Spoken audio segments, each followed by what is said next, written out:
উচ্চ মাধ্যমিক 2025 রাষ্ট্রবিজ্ঞান সাজেশন। তো আমি তোমাদের এডুকেশন সাজেশন দিয়েছিলাম, সম্পূর্ণ কমন দিয়েছি। দর্শনের সাজেশন দিয়েছি, এটাও তোমরা সম্পূর্ণ কমন পাবে। আর স্বাস্থ্য শিক্ষার শারীরশিক্ষার যে কমনটা দিয়েছিলাম, 7টা প্রশ্ন বলেছিলাম, ওর থেকে তোমাদের সব কমন এসছে। তো এবার পারা রাষ্ট্রবিজ্ঞানের আমি মোট 7টি প্রশ্ন দেবো, এর থেকে 5টি কমন পাবে। যে 5টি 8 মার্কের প্রশ্ন লিখতে হয় তোমাদের। তো দেখে নাও কোন প্রশ্নগুলো পড়তে হবে। প্রথম অধ্যায় থেকে 2টো প্রশ্ন বলবো, এই 2টি প্রশ্নের মধ্যে একটা প্রশ্ন তোমাদের 17 তারিখে এসে রয়েছে। সেই প্রশ্নটা কি দেখো।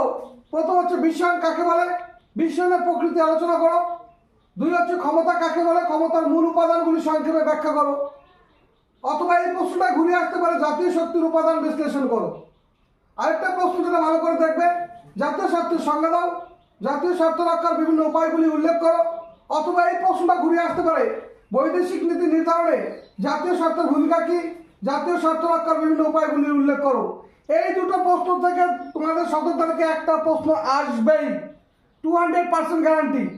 তারপর দেখো 3.2 বিভাগের জন্য তোমরা এখানে দ্বিতীয় অধ্যায় থেকে একটাই প্রশ্ন করে দেবে, আর একটাই আসবে, উদারনীতিবাদ কাকে বলে, এর বৈশিষ্ট্যগুলি আলোচনা করো। 3.C দাগ থেকে যে প্রশ্নটা খুব গুরুত্বপূর্ণ দেখবে, ক্ষমতা স্বতন্ত্রীকরণ নীতির পক্ষে ও বিপক্ষে যুক্তিগুলি আলোচনা করো। এই প্রশ্নটা আসবেই। দ্বিকক্ষ বিশিষ্ট আইনসভার পক্ষে ও বিপক্ষে যুক্তি দাও। আর 3.D দাগ থেকে যে প্রশ্নটা দেখবে, ভারতের রাষ্ট্রপতির ক্ষমতা ও পদমর্যাদা আলোচনা করো। এই প্রশ্নটা আসবে। আর ভারতের অঙ্গরাজ্যের মুখ্যমন্ত্রীর ক্ষমতা ও পদমর্যাদা ব্যাখ্যা করো। 3.E দাগ থেকে যে প্রশ্নটা এসে গেছে, একটাই প্রশ্ন দিচ্ছি, একটাই পড়বে, ভারতীয় পার্লামেন্টের গঠন, ক্ষমতা ও কার্যাবলী আলোচনা করো। 3.E দাগ থেকে একটা প্রশ্ন করে যাও, একটাই তোমাদের চলে এসছে, সেটা হচ্ছে ভারতীয় পার্লামেন্টের গঠন, ক্ষমতা ও কার্যাবলী আলোচনা করো।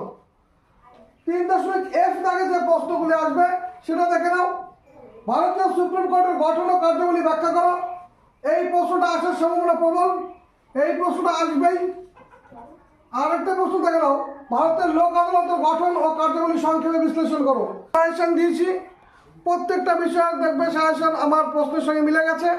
তাই বাকি যে পরীক্ষাগুলো তোমাদের বাকি আছে, এক এক করে সব ভিডিও আপলোড করে দিয়েছি, এগুলো দেখে নাও। আলের পিছনে না ছুটে বাস্তবের পিছনে ছোটো।